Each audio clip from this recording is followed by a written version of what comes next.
On July 27, 1953, at 10 a.m. in Panmunjom, military delegates from the UN Command, North Korea, and China signed the Korean Armistice Agreement, ending 3 years of active combat.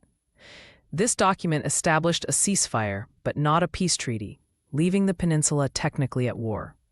The agreement created a 4-kilometer-wide demilitarized zone, DMZ, along the 38th parallel, dividing Korea into north and south.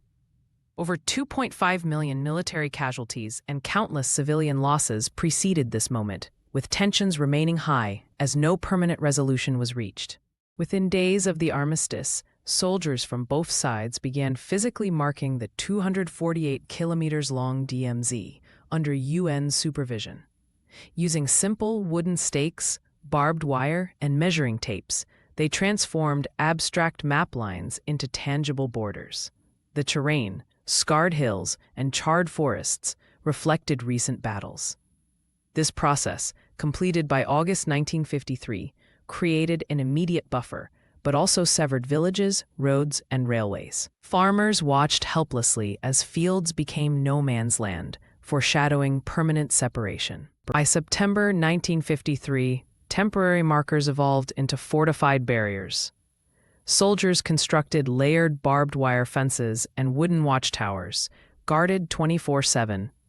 The DMZ's width, 2 kilometers north and south of the Military Demarcation Line, MDL, became a lethal exclusion zone. Landmines were deployed extensively. Estimates suggest over 2 million remain buried today. Supply convoys delivered materials as both sides entrenched, turning the ceasefire line into a Cold War symbol. Civilian access was banned, escalating humanitarian crises. The DMZ's instant creation separated an estimated 10 million Koreans from relatives. In late 1953, civilians approached the fences, risking gunfire to glimpse loved ones. Many exchanged shouted messages or threw letters across the wire, a practice later banned. Over 75% of divided families never reunited, creating lifelong trauma. This scene captures the war's hidden toll. Agricultural lands lay fallow, and displaced populations swelled Seoul and Pyongyang, straining post-war recovery. By 1954, the DMZ was one of Earth's most militarized borders. UN command, primarily U.S. troops, guarded the south, while North Korean forces patrolled the north. Observation posts, armed patrols, and radio communications monitored ceasefire violations. Tensions flared frequently. Over 50 skirmishes occurred in the first year alone. The demilitarized zone became a misnomer, housing 300,000 troops by 1955. This perpetual standoff reflected Cold War proxy conflicts, with global powers viewing Korea as a strategic chessboard. By 1955, the DMZ's human absence created an ecological paradox. As villages evacuated and farming ceased, endangered species like red-crowned cranes and Asiatic black bears returned. Over 6,000 wildlife species now thrive in this accidental preserve, with 70% of Korea's native flora documented here. Scientists call it a de facto biodiversity hotspot, a silver lining to division. Yet landmines restrict research, and military exercises disrupt habitats, highlighting the zone's fragile duality.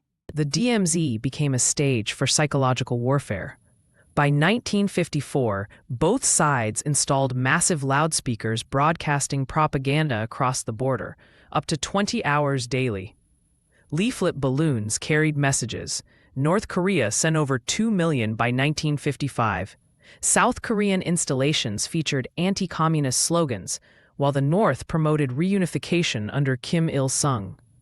This sound war intensified Cold War rivalries, with each side indoctrinating troops and amplifying distrust, turning the silence of Armistice into a battle of narratives. In 1974, the first of 4 North Korean infiltration tunnels was discovered under the DMZ, evidence of ceasefire violations. These reinforced concrete structures, some 2 meters high and 70 meters deep, could move 30,000 troops per hour.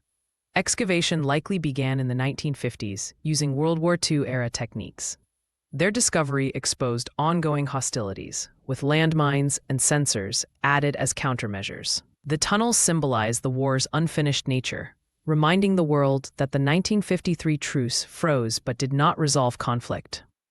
Panmunjom, the Armistice signing site, evolved into Korea's primary diplomatic channel. Military Armistice Commission meetings began here in 1953 to address violations, though talks often stalled. The iconic blue conference buildings, erected in the 1950s, hosted rare face-to-face interactions. Despite tensions, it facilitated prisoner returns and crisis management. This microcosm of division saw historic moments, like the 2018 Inter-Korean Summit, proving that dialogue persisted even in a frozen conflict. 70 years post-Armistice, the DMZ remains a potent symbol. It divides families, hosts 2 million landmines, and costs billions annually to patrol. Yet, it also embodies hope, ecological renewal, and summits like 2018 Singapore meeting. Technically, the war never ended, only paused. With no peace treaty, the DMZ stands as a testament to unresolved Cold War tensions, urging global reflection on conflict's human and geopolitical costs. The line where war stopped remains where peace must begin.